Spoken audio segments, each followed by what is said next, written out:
కొంతమంది క్లయింట్స్ రావడంతో గగన్ ప్రజెంటేషన్ చూపిస్తూ వాళ్ళకి బిజినెస్ ప్లాన్ని మొత్తం కూడా వివరిస్తూ ఉంటాడు. భూమి పక్కనే ఫైల్ పట్టుకొని నిలబడి ఉంటుంది.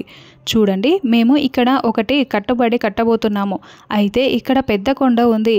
మేము ఈ ప్లాన్ అంతా కూడా సక్సెస్గా రన్ చేయాలంటే ముందు ఇక్కడున్న ఈ పెద్ద కొండని తొలగించాల్సి ఉంటుంది. ఇక్కడున్న ఈ పెద్ద కొండని తొలగించిన తర్వాతే ఇదిగో ఇక్కడ ప్లాన్ మొత్తం కూడా ఈ విధంగా ఉంటుంది అని కొండను తొలగించిన తర్వాత ఎలా అయితే ప్లాట్స్ ఉంటాయో వాటన్నింటినీ కూడా గగన్ ప్రజెంటేషన్లో చూపిస్తూ ఉంటాడు. అప్పుడే భూమి నేను ఒకసారి మాట్లాడొచ్చా అని చెప్పడంతో ఓకే యూ ప్రొసీడ్ అని గగన్ అంటూ ఉంటాడు. అప్పుడు భూమి ఆ బిజినెస్ ప్లాన్ని మార్చి ఏదో ఒక కొత్త ప్లాన్ని చెప్తూ ఉంటుంది. దాంతో అక్కడ ఉన్న క్లయింట్స్ గగన్ అందరూ కూడా వెల్ డన్ భూమి, సూపర్ భూమి అంటూ క్లాప్స్ కొడుతూ ఉంటారు. గగన్ కూడా చాలా సూపర్గా చెప్పావు భూమి, ఈ ప్లాన్ చాలా బాగుంది అని గగన్ కూడా భూమిని చాలా చాలా పొగుడుతూ ఉంటాడు. దాంతో భూమి చాలా సంతోషపడుతూ ఉంటుంది. తర్వాత భూమి దగ్గరికి ఒక అతను వచ్చేసి భూమి ఇలా రా అమ్మా అని చెప్పడంతో భూమి అతనితో పాటు ఆ క్యాబిన్ నుంచి బయటికి వస్తుంది.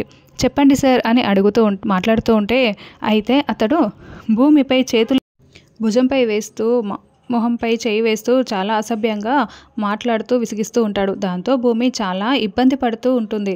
వెళ్ళిపోదామని చెప్పలేక టెన్షన్ పడుతూ అవస్థలు పడుతూ ఉంటుంది. ఇదంతా గగన్ చూసేసి రేయ్ అంటూ వెంటనే అతడి దగ్గరికి వచ్చి అతన్ని చెంప పగలగొడతాడు.